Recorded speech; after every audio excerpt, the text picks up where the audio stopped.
decía la alabanza y cómo ha terminado. Él te ama como nadie. Amén. Que toda gloria sea para nuestro Dios. Amén. Bueno, hasta aquí podemos decir, como dijo alguien en la Biblia, que viene a hacer, ¿de acuerdo? Traducido a nuestro idioma, hasta aquí nos ha ayudado el Señor. Amén. Yo tengo un texto que predicarles, no voy a hacer. Vamos a hacerlo de una forma rápida. Y justamente esta alabanza me viene a bien porque habla del amor de Dios. Vamos a ver si por esto bien.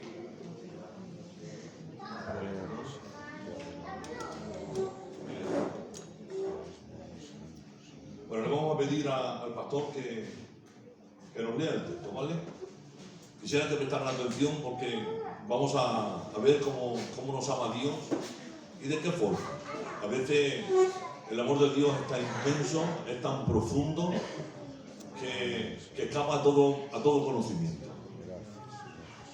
En el libro de Oseas, capítulo 2, verso 14, vamos a leer la palabra en el nombre del Padre, del Hijo y del Espíritu Santo. Amén. Oseas 2, 14.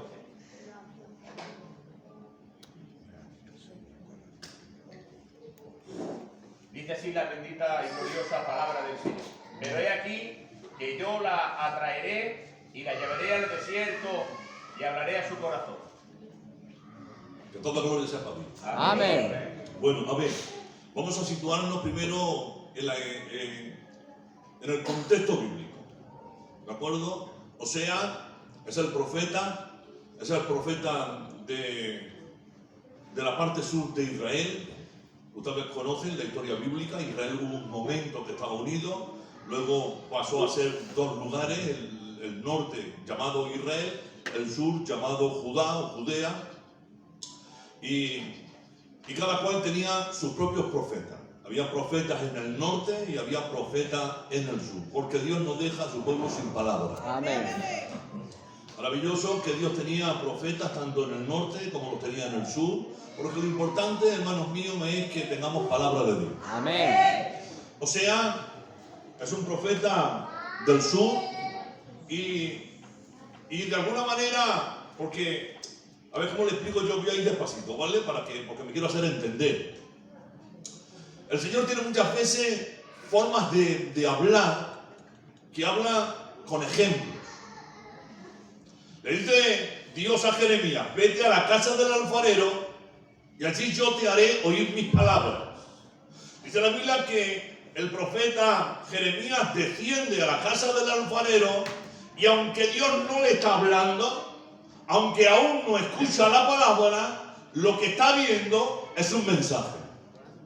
Dice, y yo vi al alfarero trabajar sobre la rueda con el barro haciendo una vasija. Esto ya era un mensaje. Dios ya le estaba administrando. Que toda gloria sea para Dios. Amén. A veces necesitamos la palabra audible, predicada, para que Dios nos hable. Pero a veces las circunstancias que nos rodean es un mensaje que también viene de parte de Dios. Amén. Hay que entender no solamente la palabra, sino aún el silencio de Dios es un mensaje para nuestra vida. Amén. Dios tiene, muchas maneras de hablar, de diferentes maneras. No está limitado. A Dios no hay quien lo encierre, a Dios no hay quien lo limite. Tenemos el Dios que todo lo puede. Amén. El Dios, hermanos míos, que no le faltan recursos. Amén. ¿Saben ustedes que Dios no puede tratar a cada uno de nosotros independiente y no tiene que tratarnos como en conjunto? Tenemos un Dios que se llama personal. Personal es que Dios tiene un trato conmigo. Y el trato conmigo no tiene nada que ver el trato que Dios tiene con mi hijo, el Félix. Son independientes. A mí Dios me trata de una manera porque tengo un carácter, porque tengo una naturaleza, porque quizás tengo una rebeldía, porque quizás tengo unos complejos que el Félix no los tiene, que él es de otra manera. Por lo tanto, el trato de Dios conmigo es independiente del trato de Dios con otra persona. Vamos bien, ¿vale? Dios tiene un trato con todos y cada uno de nosotros. Amén. ¿Vale? en el contexto bíblico donde nos encontramos,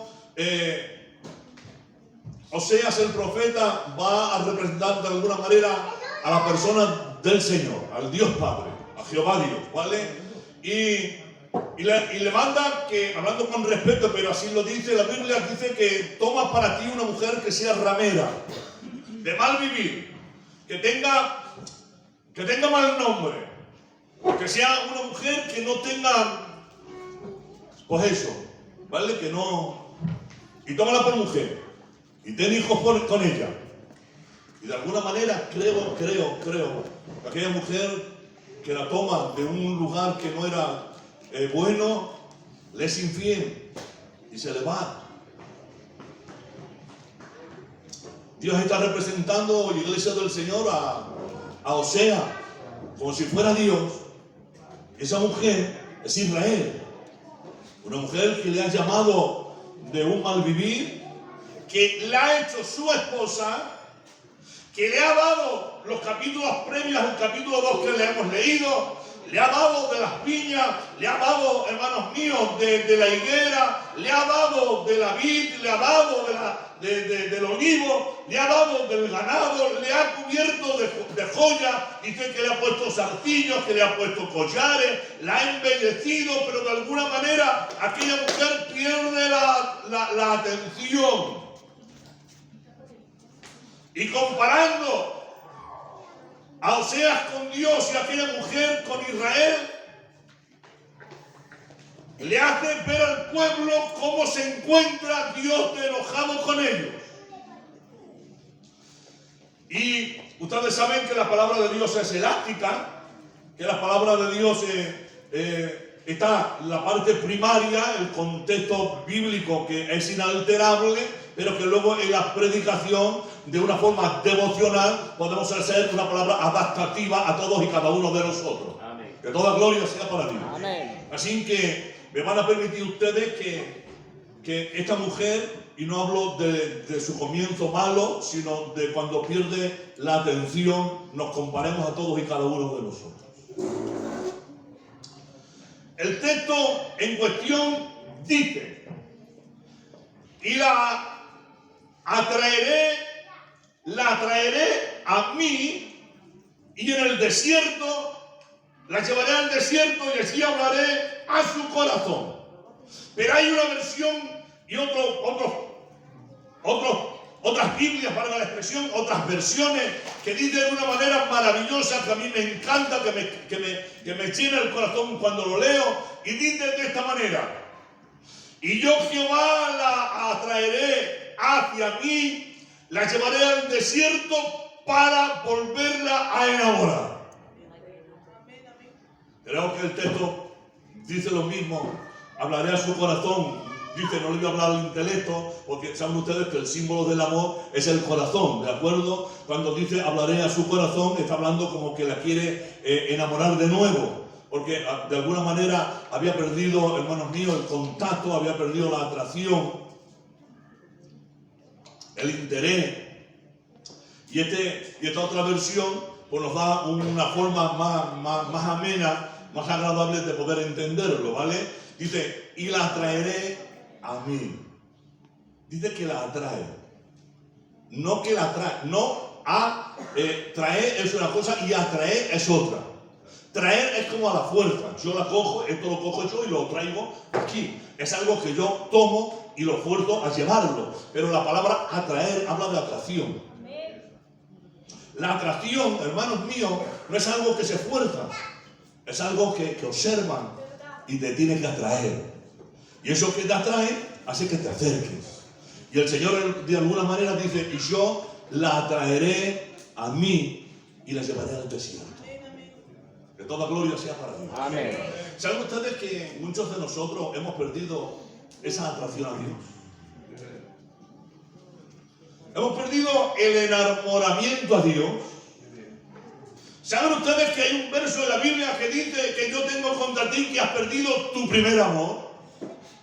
El primer amor, hermanos míos, se ha descrito desde muchas formas, desde el púlpito. Pero yo quiero ir a los orígenes, a los nuestros, lo que siempre hemos tenido, no como ahora que llevamos corrientes nuevas. el primer amor, hermanos míos, es cuando tenías el celo por no perder un culto, cuando tenías celo por no perderse una oración, cuando tenías el compromiso de poner tus 5 euros los primeros, cuando tenías, hermanos míos, el anhelo de irte a las casas donde hacían oración y el que invitaba a la casa que se lo hacía tenía allí puesto un montón de pasteles, un montón de café, teníamos batidos y teníamos agua, porque el que no quiera café le teníamos batido, y el que no pueda beber eso le ponemos agua, y ponemos pasteles para todos. Era, hermanos míos, el amor que teníamos, que era demostrativo, y teníamos ese anhelo, teníamos ese deseo. Pero ¿saben qué ha ido pasando con el proceso del tiempo? Que nos ha distraído las cosas del mundo. Nos ha traído la comodidad. La comodidad es: yo hago lo que quiero y cuando puedo, sin que me fuerce nadie, sin que nadie me obligue. Es más, como me lo diga confesa, de 3 ya no voy. Dice la Biblia: y te atraeré, te llevaré al desierto. Porque les voy a decir algo: el trato que Dios quiere con nosotros, he dicho que es un Dios personal. Y Dios nos tiene que llevar al desierto. Y yo le preguntaba al Señor: ¿por qué en el desierto? ¿Por qué para enamorarme de ti de nuevo, para volverme a enamorar? ¿Por qué tiene que ser en el desierto? No vale otros lugares. Y Dios me dice: no, porque en los demás lugares donde yo te lleve, al ver mucho bullicio, al ver mucha gente, te vas a distraer. Y yo quiero toda tu atención. Amén. ¿Saben ustedes que las multitudes no favorecen a nuestro crecimiento? Le explico: la multitud no favorece a mi crecimiento y a mi desarrollo espiritual. Mire, cuando Zaqueo dice que pasó Jesús por su ciudad, ¿qué era lo que le impedía poder ver a Jesús? Era la multitud. Cuando el paralítico, aquel que le echaron por el techo, cuando quisieron traerlo a la presencia del Señor, ¿qué era lo que le estorbaba? Cuando la mujer del flujo de sangre, ¿qué era lo que le impedía que se acercara al Maestro? Son las multitudes, señores. Es la multitud, porque en la multitud hay distracción, hay impedimento, hay barrera. Y Dios quiere tratar con nosotros. Amén. Y Dios nos tiene que llevar, dice, al desierto. Y el desierto es la soledad, es la intimidad entre yo y Dios, entre Dios y usted. Son algo personal, porque te tiene que volver a enamorar, porque has perdido ese primer amor, porque has perdido el compromiso. Nos mentamos todos, porque hemos perdido el compromiso, porque hemos perdido el celo, porque hemos puesto nuestra mirada en otros lugares que a Dios no le agrada, y nos hemos ido relegando, y nos hemos ido echando para atrás, y a lo mejor no somos conscientes, y a lo mejor no nos damos cuenta. Pero les voy a decir una cosa: el Señor no te quiere de último, no te quiere como sobra. El Señor quiere las primicias. Amén. Dios no se complace en que tú le des un día de culto porque a ti te venga bien. El Señor no le complace que tú eches 1 euro porque te sobre, cuando en el esfuerzo está la bendición. Cuando se nos pone difícil ir a los sitios, cuando el compromiso con Dios es fuerte y tú te esfuerzas, eso tiene recompensa. Dice la Biblia que tomes tu cruz cada día. No que te la pongan, no que te obliguen, porque a Simón de Sirene, recuerdo que venía del campo de trabajar, San Jesús salía con su cruz, y dice literalmente la palabra, y cogieron la cruz y se la pusieron a Simón de Sirene, y le obligaron a llevar la cruz desde la puerta hasta el lugar del Calvario. Simón de Sirene no tiene recompensa. ¿Llevas la cruz? Sí. ¿Va Jesús al lado? Sí. ¿Es la cruz que llevaba Jesús? Sí. Pero no la llevas voluntaria. El Señor nos dice que nadie te tiene que forzar, que nadie te tiene que obligar, que nadie te tiene que animar, que es de ti, de quien depende, de coger la cruz, cargarla cada día, dice la Biblia, y seguirle. Amén. Que toda gloria sea para Dios. Amén. Hay quien toma la cruz unos días sí y otros días no. La palabra de Dios dice todos los días: toma tu cruz a diario. Se contaba una anécdota antiguamente que unos cuantos cristianos tomaron una cruz y todos cargaron con su cruz y tenían que llevarla desde un lugar hasta otro lugar. Y dice que todos cargando su cruz, pues a alguien le pesaba más de la cuenta y le quitó un cacho, le quitó un trozo para que pesara menos. Y seguía avanzando. Y conforme iba avanzando, le seguía pesando y le cortó otro trozo. Y así sucesivamente hasta que dejó la cruz totalmente reducida. Cuando de repente se encontraron como con una especie de abismo, un río que cruzaba y que tenían que cruzar de este lado al otro. Los que tenían la cruz grande, la que cogieron la cruz primitiva, la primera, simplemente tuvieron que coger, volcarla y hacer puente con la cruz. Pasarla, a tocar una parte aquí, la otra parte allí, y por lo alto de la cruz cruzaron al otro sitio. Evidentemente, el que fue recortando su cruz no pudo cruzar al otro sitio. Te quiero decir una cosa, iglesia del Señor. Si tu meta es el cielo, si tu meta es cruzar al otro sitio, no recortes tu cruz. No la lleves con tan poquito peso. Dios nos lleva al desierto para tener ese trato personal. Y yo le decía al Señor, Señor, ¿por qué en el desierto? Y el Señor de alguna manera me hablaba, ¿no? Me decía, aparte de que quiero el compromiso, aparte de que no quiero que le distraiga porque las multitudes distraen, y yo quiero tener un trato personal con Él o contigo, y le voy a llevar al desierto porque las grandes, ustedes lean la Biblia cuando quieran, todos los que leen la Biblia lo van a entender. Las grandes misiones que Dios encomendaba a los hombres y a las mujeres de Dios, siempre, primeramente, los llevaba al desierto. Porque es el lugar de fraguarse, es el lugar de la dependencia. Porque mientras que estés en el pueblo, estés en la comunidad y estés en tu casa, tú no dependes de Dios, dependes de ti. Lo tienes todo a mano, todo puede, pero en el desierto, señores, es Dios el que provee. Amén. Israel, mientras que estaba en Egipto, dice la Biblia que comían cebolla. Fíjate lo que comían. Como que aquello era lolo, y tenían pepino, y tenían calabazas, y tenían verduras, y tenían pimientos, y lo echaban de menos. Pero en Egipto tenían aquello. Pero cuando llegaron al desierto, en el desierto ya no podían, porque no había quien se lo diera, no había comida. Pero en el desierto Dios trata al hombre. Amén. Dios trata que dependan de Dios. Y cuando no tenían agua, era Dios quien proveía. Y cuando no tenían alimento, era Dios quien proveía. Y cuando no tenían pan, Él mandaba el maná. Y en vez de darle puerros y darle pepinos y darle cebolla, dice la Biblia que le traía codornices. Que toda gloria sea para nuestro Dios. En el desierto dependemos de Dios. Amén. En el desierto Dios nos va a volver a enamorar. Amén. Y cuando dice volver a enamorar, es alguien que ha estado enamorado y se ha desenamorado. Porque el pueblo de Israel en el contexto bíblico que sitúa a Osea, está un pueblo que se ha idolatralizado. No sé si lo he dicho bien, creo que no. No, ¿verdad, Antonia? Bueno, pues que seguía a los ídolos.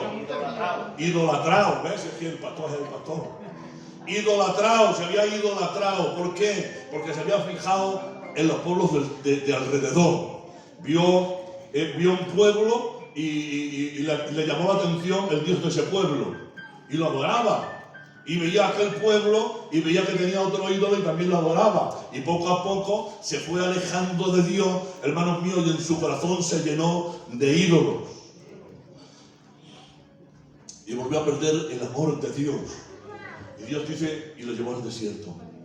Y en el desierto, hermanos míos, es donde Dios tiene el plan, el propósito. Porque dependemos de Dios en todo momento. Amén. Los que estén de acuerdo conmigo, que digan amén. Amén. Juan el Bautista, antes de ser llamado al ministerio, Dios lo trató en el desierto. Jesús mismo, después del bautismo, antes de su gran comisión, fue tratado en el desierto. Y podría hablarle de Moisés, le podría hablar de David, y podría hablarle de tantos y tantos hombres, hermanos míos, que Dios lo ha tratado primeramente en la soledad, lo ha tratado en el trato personal, en la dependencia. Habla de depender. Tenemos que depender de Dios. Amén. Cuando tenemos nuestros propios recursos, cuando tenemos nuestro propio criterio, cuando opinamos y vamos conforme nosotros creamos, aunque ustedes no lo crean o no lo entiendan, nos estamos separando y alejando de Dios. Necesitamos el trato personal. Amén. Que toda gloria sea para Dios. Amén. Que toda gloria sea para Dios. Amén. Les voy a decir una cosa, el desierto también es aflicción. El desierto también son pruebas. El desierto también son calamidades. Es verdad que es el trato, es el compromiso, es donde se fraguan los verdaderos hombres y las mujeres de Dios. Porque en la prueba vamos a demostrar lo que somos. Amén. Porque si todo nos va bien, si el frigorífico cada vez que lo abre, tienes medio Mercadona allí metido. Si la furgoneta, hermanos míos, la abres y tienes género que tienes que dejar la mitad. Si todo nos va bien, ¿qué prueba tenemos? Pero ¿saben ustedes cuando viene el problema? Cuando las cosas van mal. Cuando parece ser que a Dios no lo sentimos. Cuando parece ser que Dios no está con nosotros. Cuando tenemos carencia. Cuando nos falta esto. Cuando nos falta lo otro. Pero aún con todo y eso, seguimos diciendo, Señor, tú eres mi Dios. Amén. Tú sigues siendo mi Dios. Amén. Y somos como Job, que era el hombre más rico y al día siguiente el hombre más miserable. Pasó a ser, hermanos míos, de ser el hombre más envidiado a ser el hombre más desechado. Pero Job dijo una frase: recibiré de Dios el bien y el mal, ¿no? Desnudo salí del vientre de mi madre y sin duda desnudo volveré. Nada traje y nada me llevo. Todo lo que tengo aquí es porque Dios me lo da. Amén. Que toda gloria sea para Dios. Amén. Mire, y decía que el compromiso de Dios también está en el desierto, y en el desierto también está la aflicción, la prueba. Y Dios nos tiene que llevar a veces a apretar un poco la clavija. Ahí por ahí una guitarra que tiene unas cuerdas, pero que conforme usted las pone de primera, esas cuerdas no tienen sonido ninguno, no valen para nada. Hay que comenzar a tensar, y tensa el guitarrista o el que tiene que tocar, la va tensando hasta que dé la nota exacta. Y Dios nos tiene que tensar a nosotros hasta que demos la nota que Él quiere. Amén. Y muchas veces decimos, Señor, ¿por qué tanto? ¿Por qué me aprietas tanto? ¿Por qué estoy pasando yo por aquí? ¿Por qué estoy pasando por allí? Y el Señor te dice, es que yo te tengo que tensar tu cuerda hasta que des la nota que a mí me agrada. Amén. Porque si estamos desafinados, mire, la música, yo de música, ya te les digo ya, ustedes me conocen, ¿no verdad? La música yo no la entiendo, pero a mí cuando algo está desafinado, pues no me gusta. Cuando salen cantando y sale con gallo, pues no te agrada. No es porque, no, hablo literal, ¿vale?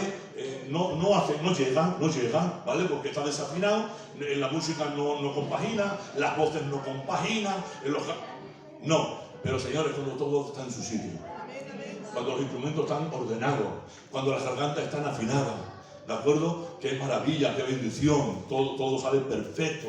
Y ya no solamente hablo de la música del culto, sino la celular, la que escuchamos, lo que ustedes, tiene que estar todo a su punto. Y en el desierto Dios a veces aprieta. Y les voy a decir una cosa.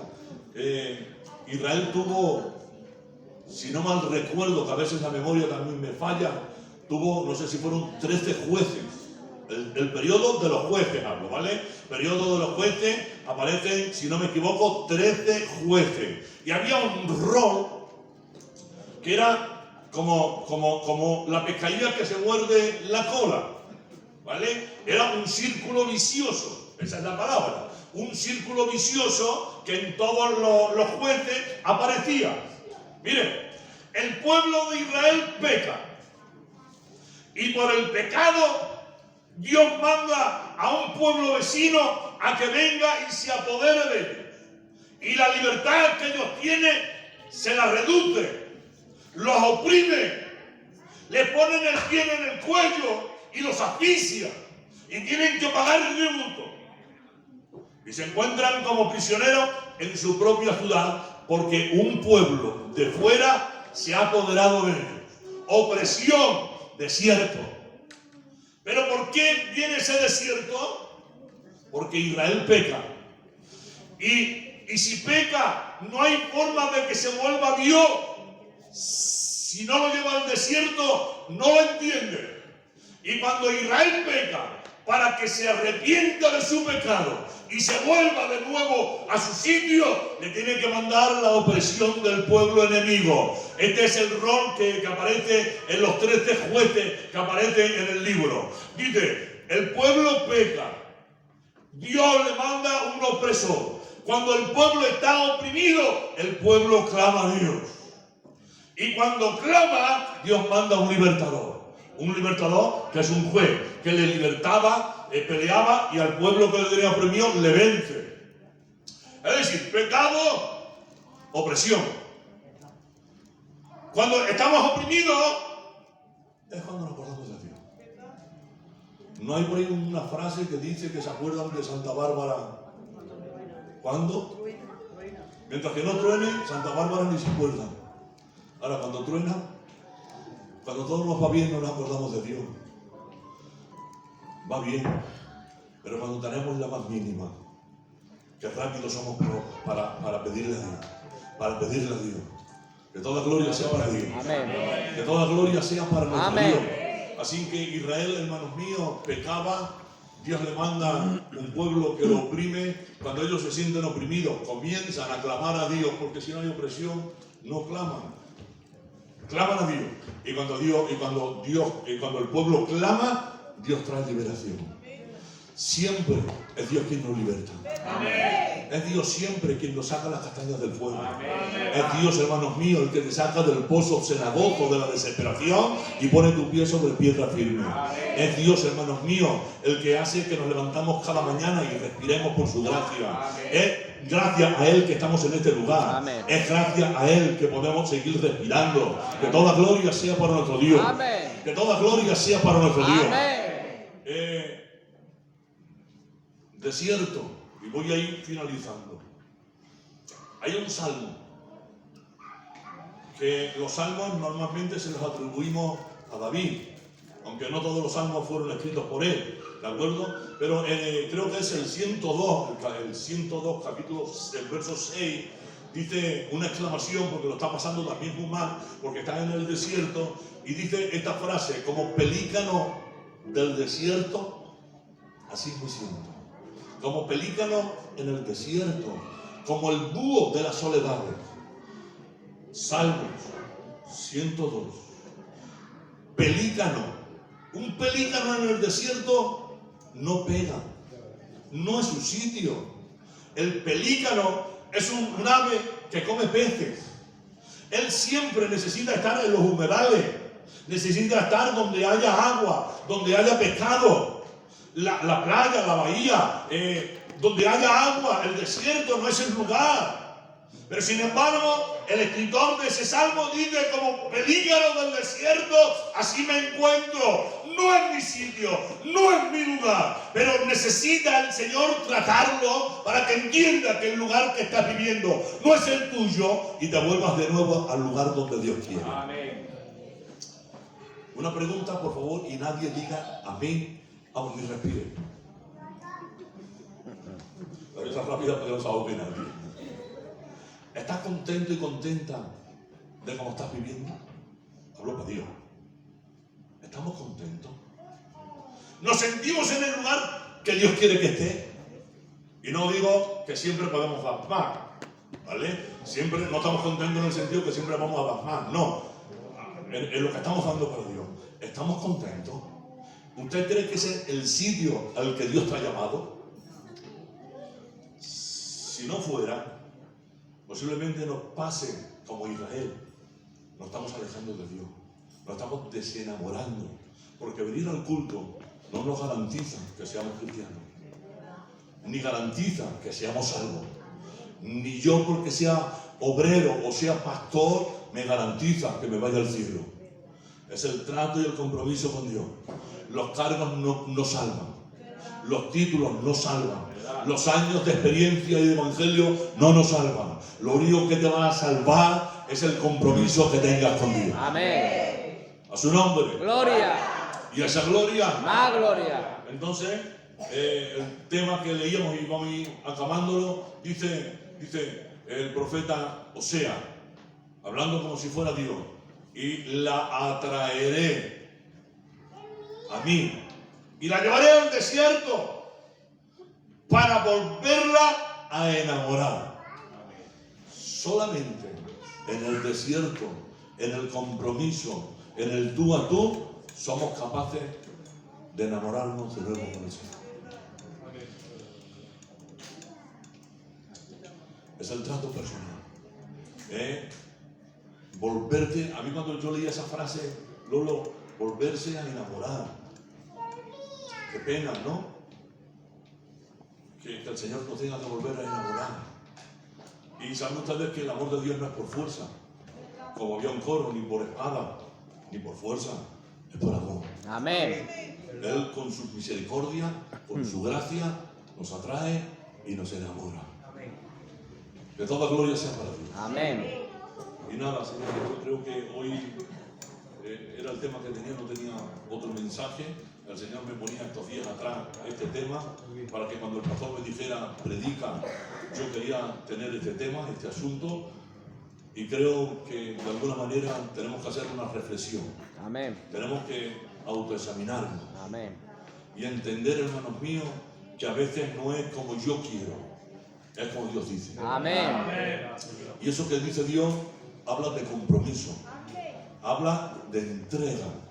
Porque si yo no tengo compromiso, si yo no tengo la entrega que el Señor demanda, posiblemente me esté desenamorando de Él. Y necesitamos que el Señor nos lleve de nuevo al desierto para volverme a enamorar del Señor. Que toda gloria sea para ti. Amén. Pues nada, señores, adelante. Tenemos al más grande con nosotros. Amén. Tenemos el autor y consumador de nuestra fe. Amén. Él, hermanos míos, no se rinde. Él no tira la toalla. Usted y yo podemos rendirnos. Podemos decir, como dijo Elías, yo hasta aquí llego, ¿vale? Recuerden ustedes que Elías llegó un momento que dijo, tiró la toalla, ¿vale? Yo me rindo, yo de aquí no avanzo. Y se echó debajo del enebro para dejarse morir. Pero aunque él no quería seguir, como Dios tenía un plan y tenía un propósito, Dios no desiste. Dios, hermanos míos, no retrocede. El plan que tiene Dios lo quiere seguir cumpliendo contigo. Y le dijo, tú ahí no te rindas, levántate porque yo tengo muchas cosas que hacer más contigo. Dice, tienes que ir y ungir al rey de Asiria, ponerlo como rey, tienes que tomar a Jehú como profeta en tu lugar y aún tienes que hacer muchas cosas. Señores, si alguien ha pensado en tirar la toalla, yo te digo de parte de Dios que Él no está de acuerdo. Amén. Y que Él sigue contando contigo. Amén. Y que si alguien se estropeó en las manos del alfarero, porque no aguantó el trato, porque el trato de Dios duele. Me iba a acabar, pero me van a dar dos minutos, ¿vale? De verdad que no voy a tomar más y voy a tomar de este ejemplo. El alfarero, cuando lo hemos mencionado, que Jeremías fue a la casa del alfarero y vio el barro en la rueda, el barro allí no nació. Ese no era el lugar del barro. Allí lo estaban tratando. Pero el alfarero tenía que ir, hermanos míos, a una cuneta, ¿vale? Una cantera, un lugar donde crecía una arcilla diferente y tenía que ir con su espuerta. Porque no es como las alfarerías de ahora que son industriales, que tienen moldes y tiran las cosas. No, aquello era a mano. Y tenía que ir con su puerta y tenía que ir a un paredón donde estaba el barro. Y con alguna especie de herramienta arrancaba el barro y lo echaba a su puerta, ¿vale? Lo llenaba y la volvía de nuevo a su taller. Pero ese barro que ha cogido de allí viene con piedrecita, viene con ramita, viene con impureza. Y el alfarero, cuando lo lleva a su taller, primero lo tiene que poner en una mesa y comienza con los dedos a vulgar y toda los tropezones que encuentra, los tiene que ir quitando. Mete las manos y va quitándolos todos. Cuando entiende que ya no nota impureza, ya no encuentra piedrecilla, ya no encuentra barro endurecido, ya no encuentra ninguna rapilla, cuando ya no encuentra nada, ahora tiene que amasarlo. Y coge el barro, hermanos míos, y lo moldea como si fuera, ustedes lo han visto, la masa del pan, ¿no? Como la masa, ¿vale? Pues igual. Y le meten los nudillos y golpean el barro y le dan vueltas y lo siguen moldeando. Y el barro podría decir que le duele. El barro decir por qué me hace daño. Pero ¿saben qué? Que aquel barro también tiene como oxígeno por dentro, tiene aire. Y esas burbujas de aire, aparte de la impureza, le tiene que sacar también el aire que tiene entre toda la masa de barro. Tiene como, porque ese oxígeno que tiene, si no se lo saca, dándole vuelta y amasándolo, cuando lo entre en el horno, se rompe. Porque las burbujas de aire hacen que partan. Pero si lo amasa y lo hace como una especie densa, una masa densa, entonces puede ser tratado. Y puede estar en la rueda. Señores, no te quejes cuando estás en la mesa del Señor. Cuando te estás quitando la impureza, esa impureza va a doler, esa masa va a doler, ese trato va a doler. Pero si quieres estar en la rueda, primeramente tienes que pasar por la mesa. Es el trato de Dios. Amén. Porque de aquí, desde la rueda, vas a pasar al horno, que también tiene lo suyo, ¿vale? Es aguantar las temperaturas, aguantarla. Pero desde aquí vas a pasar a la vitrina. La vitrina es donde lo exponen, donde se ha hecho la vasija, donde la gente lo puede exhibir y pueden ir a comprarla. Porque ni en la cantera, ni en la mesa, ni en la rueda, el barro vale para nada. Si no entra en el horno y se endurece, no puede ser expuesto. Dejemos que Dios nos trate. Amén. Que nos lleve al desierto. Amén. Y que nos vuelva a enamorar. Un aplauso para Dios. Y le damos gracias.